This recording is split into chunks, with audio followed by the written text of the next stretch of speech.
What's going down, Yins? How's everybody doing? Casey Keefer here from the HUMANIMAL podcast with the guy that I see way too much of this time of year, AB, sitting right next to me. What's going on, everybody? And we are coming hot off the heels of a 12-hour sit today down here in Ohio. But before we get to the good stuff, just want to run through real quick. We are on episode 5 of the HUMANIMAL podcast in terms of all of the episodes, but we are on episode 3 of the 2020 special RUT Report. Is that what we're calling this thing, the RUT Report? RUT Report. Shag Show, RUT Report, whatever you want to do. Sure, Shag Show. Yeah, the 2020 Shag Show. So, would like to thank a couple of our good partners. This episode is actually being brought to you by Millennium Tree Stands. What can we say about Millennium? Hands down, Comfy. The quickest, quiet, easiest, best, most comfortable tree stand in the So world. comfy. I got a good little Millennium story. We can talk about how we moved that stand so quickly. Yep. Just in our last sit there. But so yeah, Millennium Tree Stands, and then also Hunter Safety System. This episode is brought to you by those two partners of ours, so we're proud to have those guys on board. Awesome products. Make sure you guys go check out their stuff. Stay safe in the tree. Stay comfortable in the tree with those two companies. So, Ohio. Let's get right to it, man. Let's get down to the nitty-gritty and start talking about the rut. Purpose of this thing is to keep people updated, so let's get into it. 12-hour sit. How was it for you? It was long day. Chewing on the wind all day. You had more than me. Your face isn't red. Well, my face feels like I put it in a tanning bed, and just my face, and closed the lid. It's not so much here or here.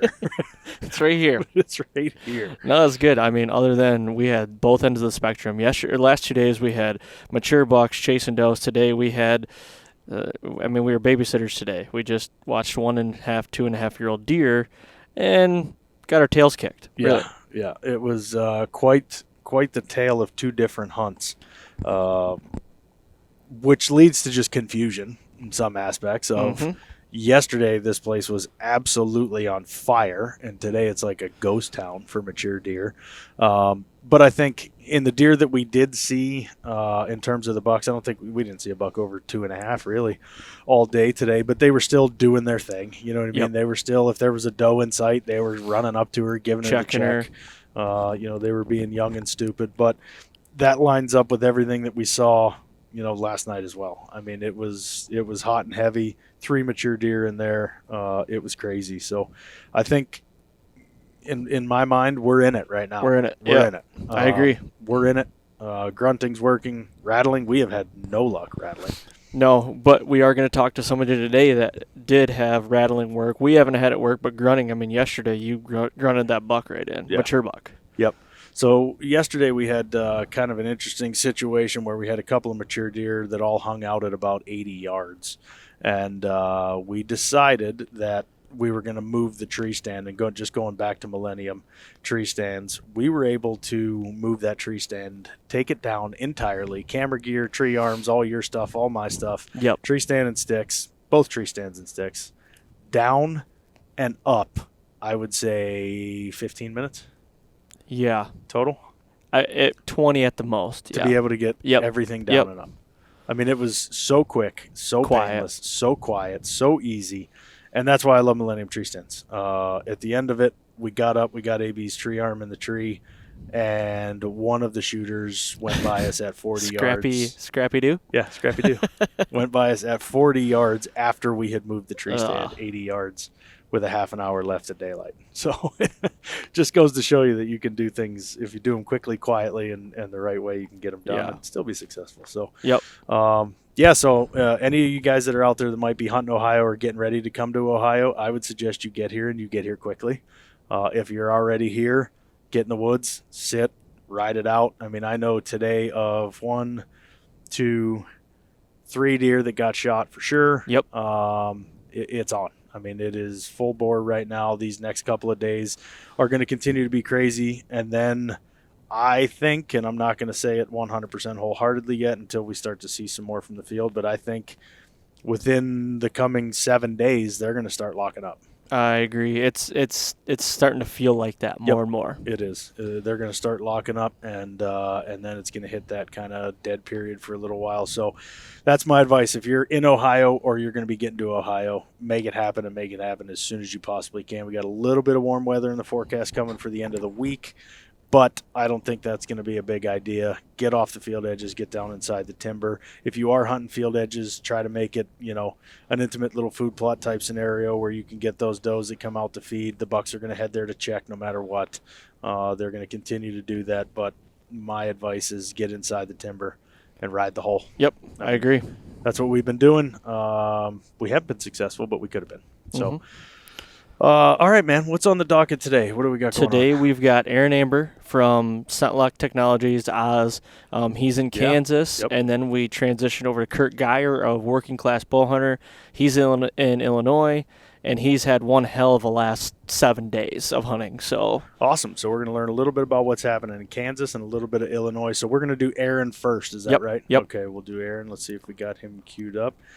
Get ready. You good there? Yep, I'm good. All right, let's see if we got him. Aaron, can you hear us? Yes. Good evening, gentlemen. How you doing, man? Good. Just got in from the stand, actually, after an all-day sit, which it sounds like following you guys on social day, you had the same thing going on as I did. Oh, yeah. We Yep. pulled the all-day or two. AB made me. He forced me to do it. So Hey, got to. This is the time to do it, huh? yeah, if you're ever going to do all-day sits, now's the time to do it. Especially here, we Aaron and I were just talking on our end. We've got, things are hot and heavy here in Ohio right now where we're at. Yesterday and today were 2 different days. Yesterday we had 3 mature deer, all within 80 yards. 2 of them were shooters for sure. And then today it was like literally kindergarten in there. It was nothing but young bucks. It was preschool in there today. Yeah, it was preschool. So we were babysitting today. Yep, but the rut's on and it's happening here in Ohio. And you just got down to Kansas, right? Yep, I just got here. Cool. So what's going on down there? You obviously you sat all day today. First sit today. I mean, what if it was your first sit? Like, what are you seeing?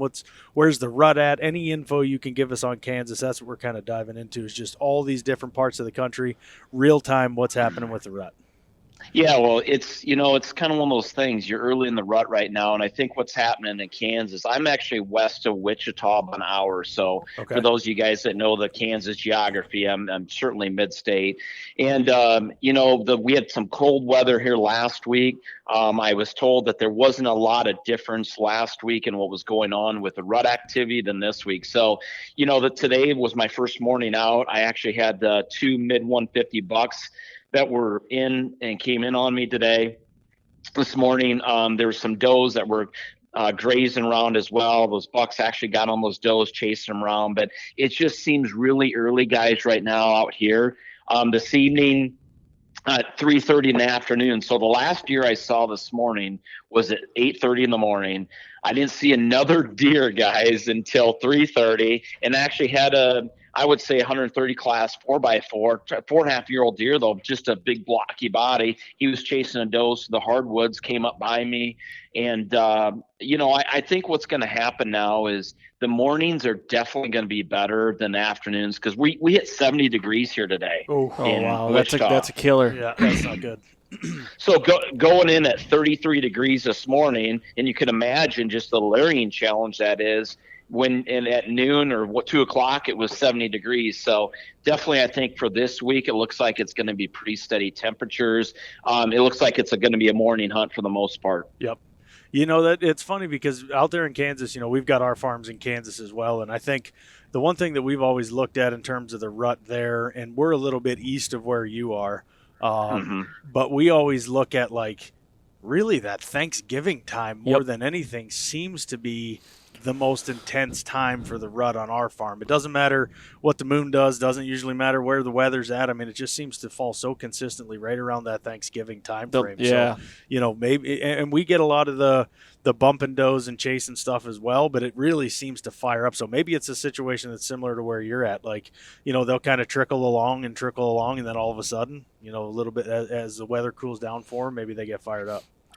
Yeah, they were interested for about 12 steps, and then they got off the dose. So that just kind of tells you where they're at in it. And the one this afternoon was a little bit more fired up, but it just never know this time of year, though. I mean, there has been a couple of midday pitchers here. I don't know if you guys are watching the Red Moon right now. I'm not a big student of it. Yeah. I definitely look at it as it relates to my hunting, and this week's supposed to be the week. So we'll have to see what happens. Yeah, that's what they say. I pay attention to a little bit of everything. I operate by there's not one thing that controls and dictates all of it, but I kind of pay attention to everything and then formulate my own wild and crazy opinions. Yeah. Well, if you got two 150s rolling around, we'll be there in the morning if you're okay with that. We'll just show up. We're gonna pack the truck right now. Yeah. Well, you guys will appreciate this, but when you're in the land of giants, it's just pretty hard to do that. So, where I grew up and where I've hunted a lot of my life, it's like fish. You got to go where there's big fish to catch big fish. And so that's really my mission here in Kansas is I got 4 or 5 days here. I'm just going to kind of, hang back here, kind of watch the movement. And you never know, 150 might, who knows what happens at the end of the week, right? Yep. No, totally makes sense. So any scrapes or anything you came across while you're out there? I mean, are they obviously, I'm sure they started, but how hot and heavy do you think they might be into like scraping activity?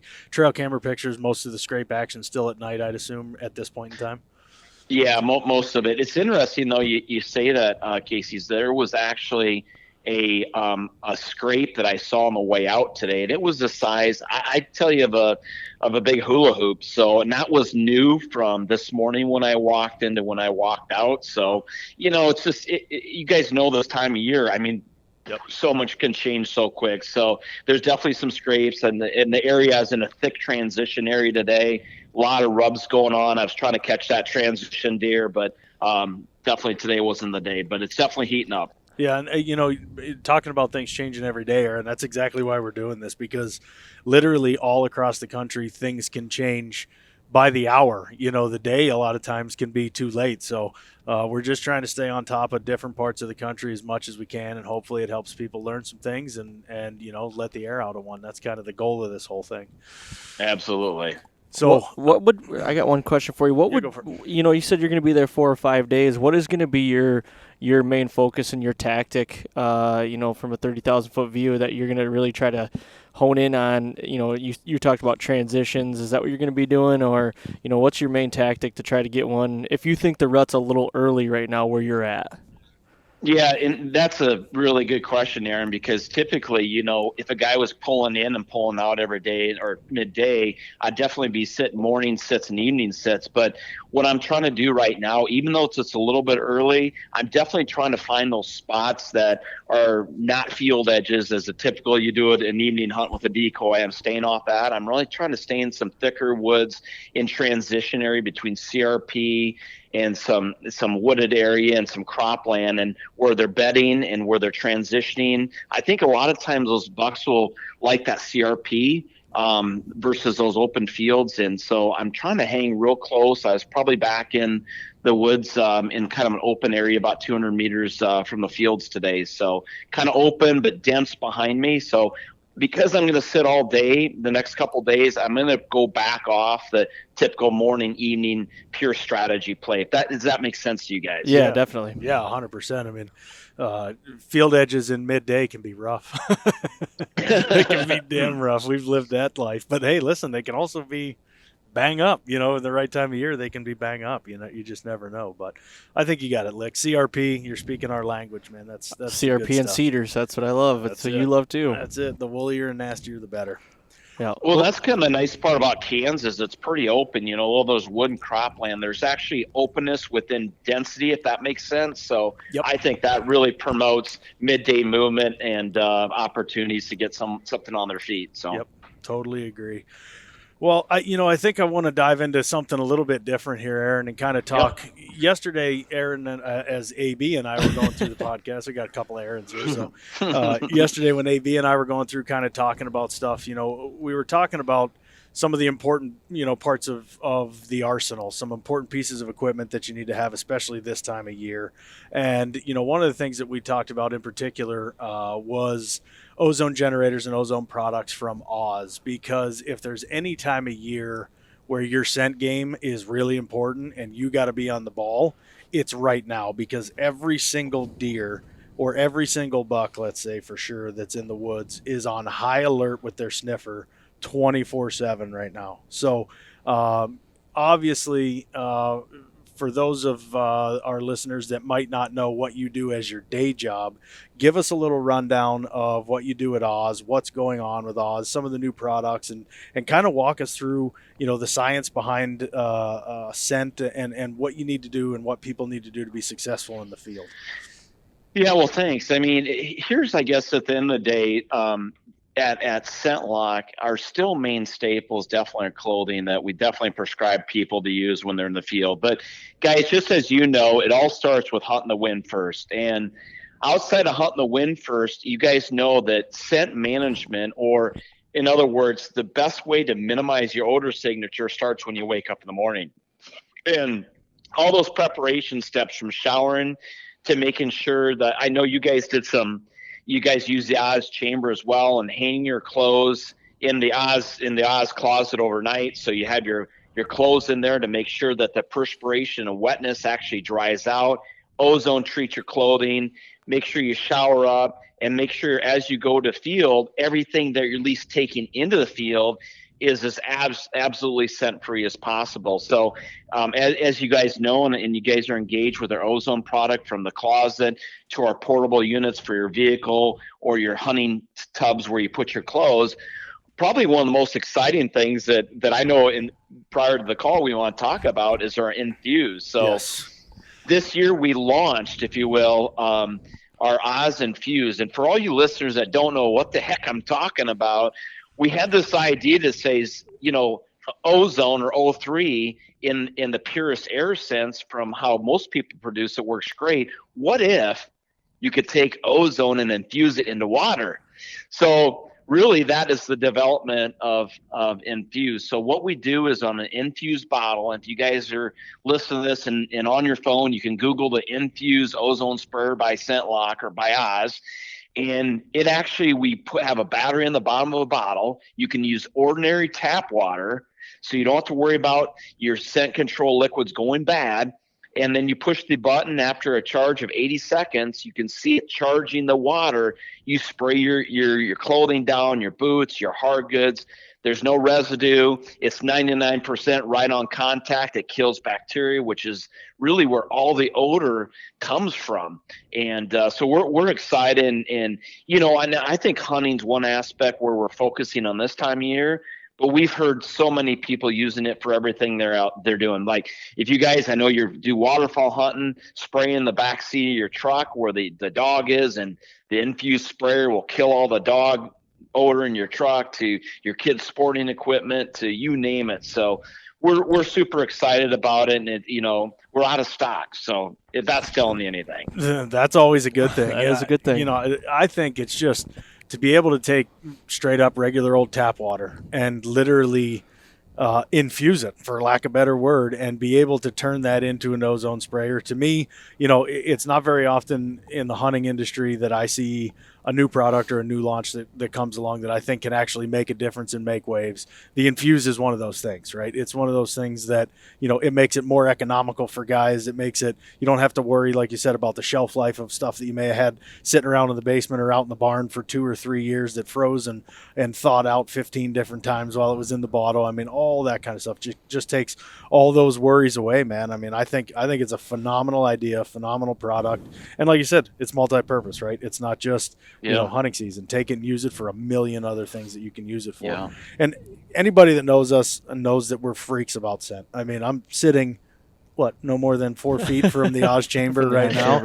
I mean, we got the radio going down here. We got all kinds of stuff in here. I mean, literally an absolute freak about scent. Looks like a Cabela's in here right now. Yeah. But AB, in case you know how it works this time of year, right? It's all about the small things. Yep. It's the months of I say it this I don't know if it eloquently or not, but months of preparation. It comes down to days of planning, comes down to hours of involvement, comes down to the second of the truth. And all these little things that you guys are talking about and doing and we're advocating all matters, because not many times, you guys know it, AB, I watched a couple of the shows, where things happen in a second. Well, you just can't plan for every situation. Nope, so it's one of those things. When you guys were on the Sundowner Buck, I mean, that was a great story.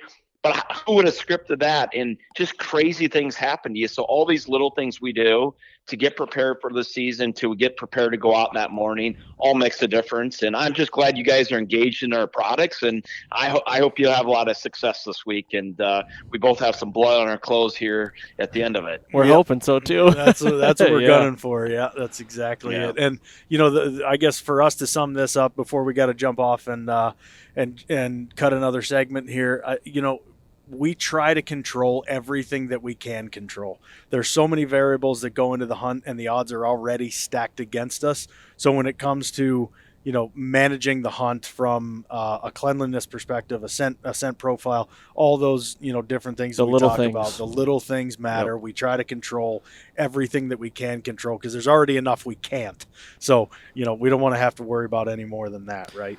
That's Amen. A big thing right now too. I mean, we all sat 12 hours in a stand today and probably going to do it again tomorrow. And, I'm tired right now. Casey's tired. I'm sure you're tired, and it's like, those little things of, just going the extra mile and crossing your T's and dotting your I's goes a long way, Yep. So. Oh, it's easy. It's easy to let your foot off the gas. It is. Mid-rut, mid-season, when you've already had 50, 60 days in a tree stand, man, it can be easy to let your foot off the gas. But amen to that. All right, man. Well, listen, Aaron, really appreciate it. Best of luck to you out there in Kansas. We'll check back in throughout the week and see what's going on and how you're making out. And we're going to keep going. We're going to move on to what's next. So, AB, what do you got? What's next for us? Next, we've got Curt Geier from Illinois. Awesome. So Curt Geier coming from Illinois, who also does Working Class Bowhunter podcast. So we're going to get Curt on here. We're going to talk about what's going on in Illinois. But, Aaron, sleep tight. Best of luck tomorrow. Keep us posted on how you do, man.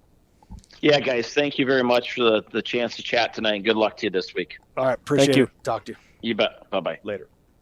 All right, guys, well, now we got a little bit more info on Kansas. AB's going to swap us over to Illinois, and we're going to be talking with Curt Geier from Illinois and Working Class Bowhunter. So let's see if Curt's on the line. Curt, can you hear us? Curt, what's going on, man? Oh, man, I'm kind of kicking back with my feet up now, but I appreciate you guys having me on. Yeah, thanks for coming on, man. I mean, that's starting off with an insult because you've punched tags already. I don't know if we were just going there. Yeah, you're tagged out. What the hell, man? Dude, I'm not good. I guess just lucky. But it worked. You take that when it works out that way, Well, give us a quick rundown of what lucky means. When did you tag out? How'd you do it? What's the deal? Give us a little backstory. Were you cheating? Don't mind. Yeah, oh man, I was gonna make some dark jokes, but I won't go there. Last week would have been Sunday afternoon in Illinois with a bow. You can shoot 2 buck tags. You can buy 2 as a resident. I can buy 2 either sex archery tags. So last Sunday afternoon, I shot a buck, a really nice 10 with a kicker off his 2, and then for this past Friday night, so within the same week, I shot one of my target bucks, which he was a typical 6x6 with like a little baby 1-inch drop tine, real tight rack buck. And I finally connected with him Friday afternoon, and man, it's just over as soon as it started. So it sounds like you got some stands open on the property. So we'll just load the truck up and we'll be over there here shortly. yeah. We'll work out some sort of deal. There you go. AB is trying to get so far every state that we've talked to. AB is trying to end up in that state somehow. I love it. He's been completely unsuccessful up until this point, but he's gonna keep trying. Yeah, guaranteed. Well, you got the connections, you got the resources, you got to work your angles. Yes. Jeremy Beck can put me in, Jeremy really well. He can put me in just about every state on the upper eastern central side. So yeah. Well, yeah, if he can't get you property, he'll just go and beat up whoever owns the property and then get you permission that way. Yeah, he's a behemoth of a man. I mean, listen, you do what you got to do, right? Exactly. I mean, it's a dog-eat-dog world out there. It is, yeah. Exactly. He's a Viking. Cool. So, Curt, you're tagged out. You got a couple of deer on the ground already. Give us the lowdown. I'll give you the lowdown real quick. So what we're trying to do is touch base with everybody in different parts of the country on the daily, just to figure out where the rut's happening, what's going on in different areas. So different states, even different regions within the same state. So we're just trying to give people as much information as they can possibly get as quickly as possible because, this time of year things can change on a dime. So give us the lowdown regionally, where you at over there in Illinois, and kind of what are you seeing, what are you hearing, what's happening with the deer? Yeah, I am, I guess, more northwest-ish in Illinois between Rock Island County and Warren County, Henry County, Mercer County, right in there. Yep. From what I've been seeing from, I guess, from when I shot my first buck to my second buck, the kind of tactics I was playing based off of what I was seeing. My first buck, I was up on a scrape line, and he hit every scrape that I knew of on that. It was kind of a field edge off a hayfield. He hit every scrape right up to me. So hitting heavy hard there. Didn't really seem too interested in does at that point. Yep. And then for my second buck, I give it from Sunday to that following Friday. I noticed they were. I had a one doe come in, a younger buck starting to do younger buck things, trailing her, but nothing too serious yet. And I tickled the antlers together just a little bit and actually called my buck in that I ended up shooting. Didn't overdo it, it was just very light rattling type thing, and put them down and let them sit there and see what happens. Yep. So in Illinois, I think they're still hitting scrapes, and they're reacting to calls in moderation. Right. So some pre-rut getting into the good rut, Yep. So really, as far as chasing and everything goes, or even seeking does out, I mean, are they checking every doe they see, or are they still kind of doing their thing but mindful of what's around them? I mean, to me, that's what it sounds like. Is they're still kind of focused on, the whole signpost. Let's scrape. Let's be real purposeful about what we do. Let's not let all hell break loose yet. But that's what it sounds like anyway. 100%. Everything you just said, I would say that's what's happening right now in Illinois. Okay. I personally think any day it's going to break, because judging off my trail cams, I'm not seeing like doe and then buck right on or right after. You know what I mean? Yep. So yep. I think it's just right in that turning point. Any day it's going to get hot. But I think right now, for calculated success on bucks, this is kind of when you want to be out there. Yep. Or when I like to be out there anyway. Just if you can rattle and have a lone buck come in and he's really interested to see what's going on. Maybe there's a hot doe over there. You can kind of play off their curiosity and how receptive they are at this point, and they're not distracted on a hot doe as of now. Yeah, for sure. That's here in Ohio yesterday, or actually the last 2 days. I mean, if you saw a doe, there was a buck on him, and mature buck, young buck, it didn't matter. Now today we sat all day, and I mean, we were babysitting preschoolers, basically. We didn't see a deer over 2.5 years old. So, and we were wondering where all the does were. I mean, we saw a handful of does, but I still think, just like you said in Illinois, in my personal opinion, I think it's like 2, 3, 4 days, and it's going to just bust wide open, I think. Kurt, what's your temps look like out there for the next couple of days? Today was awesome, nice and cold. It's been a little windy. I know it's supposed to get warmer this week, I think in the 60s. Yep. Of course, now I'm bucked out. I'm not focusing on the weather as hard as I should be. Yeah. But, yeah, I think it's supposed to get warmer. And then I'm hoping next week it drops back off for the crew, because there's still guys in the working class crew that are getting after it. I think if the temps drop after this weekend, it's going to be stellar. It's going to be perfect hunting conditions. Yeah, I think we're forecast to get up to like 68 by Friday. It's going to get warm, yeah. Yeah, it's going to get a little warm here too. So that's got me a little bit nervous. But listen, I mean, they're still going to move. They're still going to do their things. You just got to find where they're doing it, right? Yep. That's all part of the I always say, I don't think because it's warm the first week or second week of November that's a reason or an excuse not to hunt, because we live for these couple of weeks all year. We think about them, everybody says, the whole sweet November thing. And I'll be honest, if I could only have sex a couple months a year, I'd be moving no matter what the temperature was. I mean, that's what AB does, and he's fine with it. So, I mean, we're good, right?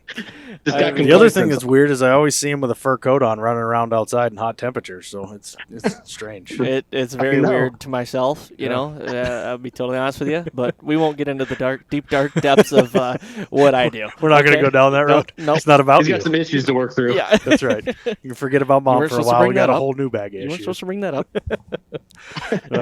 Shit. I get it. I'm the same way, man. You get a couple weeks out of the year when this goes down, you got to be out there one way or the other. You got to give it your best shot. So, we talked last night. You certainly can't kill them from sitting in the house. So, no, and that's kind of cliche to say, but it's so true. I mean, I find a lot of people I know, especially, a lot of people I'm close with, it seems like every time something comes up or the weather's not perfect or this is going on, sometimes it's easy for people like that to make an excuse of not to go or leave early or jack around and do something else in the woods. And the whole time I'm thinking, I'm like, dude, what are you thinking? This is the time you have to get out there no matter what. Like, rearrange your plans. Like, everyone in your life should know this is your time you live for all year round, and just let you have that couple weeks to do your thing. Amen. You know? Yep. Amen. Totally get it. You know what?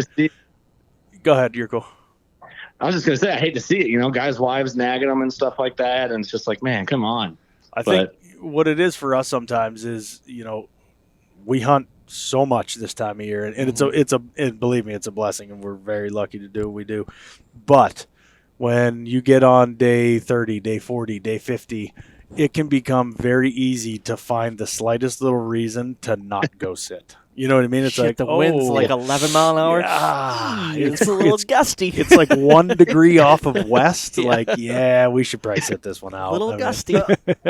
You know, I get that though to a point, because that's not common for the average person. You know, it's that's kind of like that wears you out. You hunt 5 days straight, all day, hanging stands, making game plans, staring at maps, trying to figure out where does are bedding, so you can get on bucks, moving from one area to the other, and you do that the whole day for 5 days. That can wear you out, and you're kind of ready for just a mental break. Yep. You know, when it's your career and you're doing it 50 days straight because that's how you make your living, you know, that's got to be, it just amplifies it. But it's also hard to complain too. So. Oh yeah, it is. It's hard to complain. That's one of the questions we actually get all the time.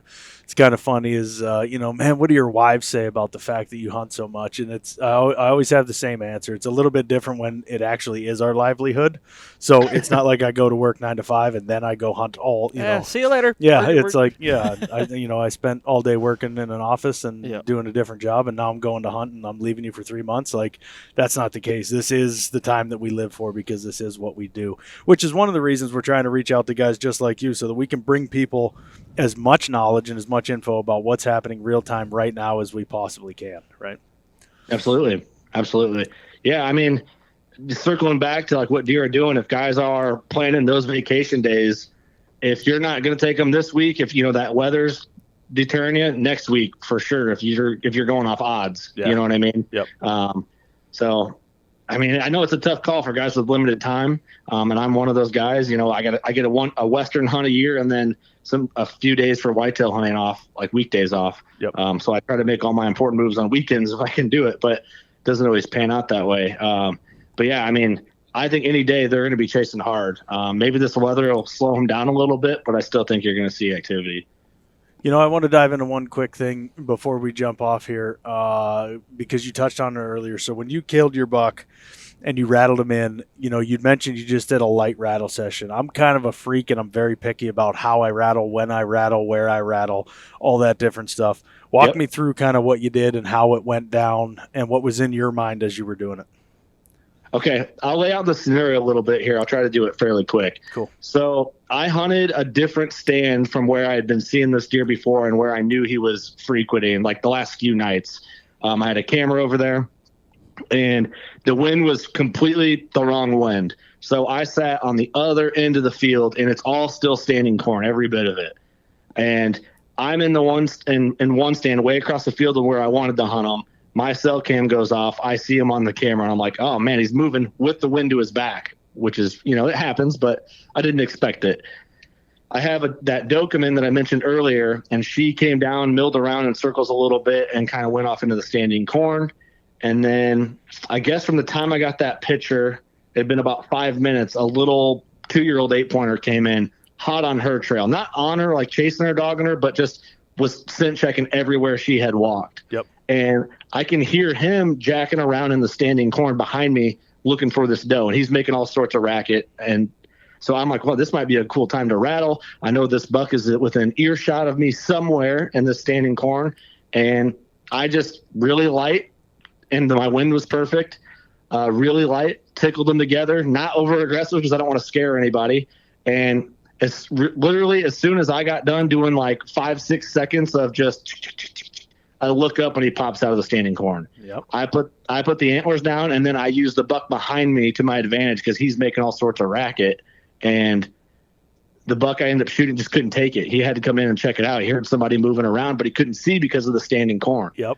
And he worked his way right into 27 yards. Now, if all that corn would have been out of there, I don't know how I would have gone about that a little differently. His vision was limited because of all the corn and everything. So I think curiosity got him a little more because he couldn't see what was out there.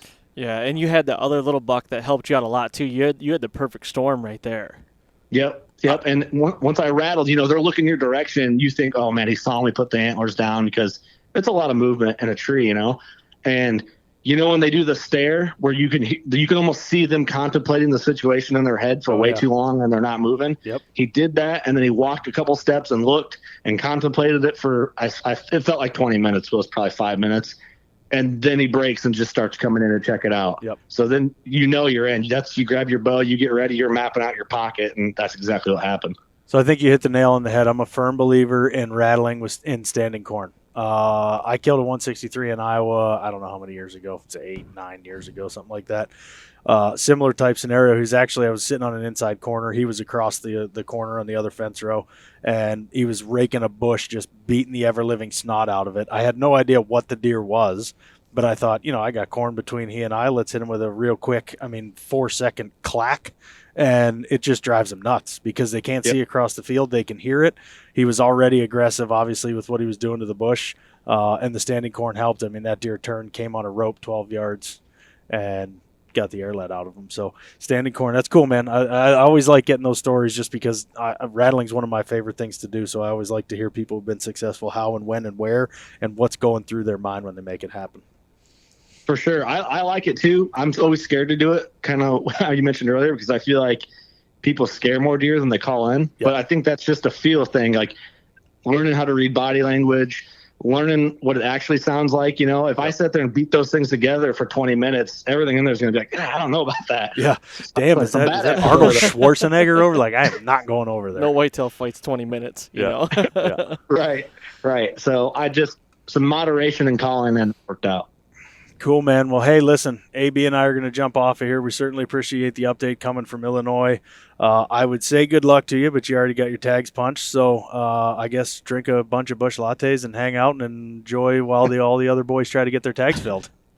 Well, I appreciate you guys having me. I have a tag in Indiana that I'm going to try and skirt out for a couple weekends yet, so we'll see what happens. But cool, I appreciate it. There you go. Well, hopefully you get to fill that one. AB and I are going to be hard at it down here in Ohio still. Good luck, fellas. Thank you, Curt. Appreciate it. Thanks.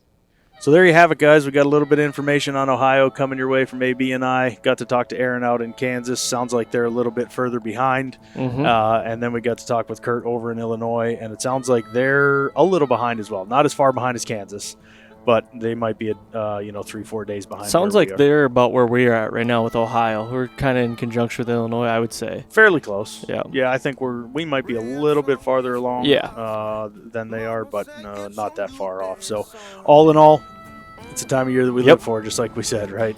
Talking about sweet November in a couple of weeks that, we sit there and everybody that whitetail hunts dreams of. It's the rut. It's that time. It's when magic can happen. The woods come alive, and you never know what's going to walk by your stand. For sure. Yeah, get in the woods and just kind of wrapping out my final thoughts. If you guys could, I'm going to say it again. I'm going to tell you, please go to iTunes, leave a 5-star rating, leave a review. We appreciate your guys' support. Appreciate everybody, writing in and wanting to come on the podcast. We've got a ton of people trying to sift through, so thank you very much. Greatly appreciated.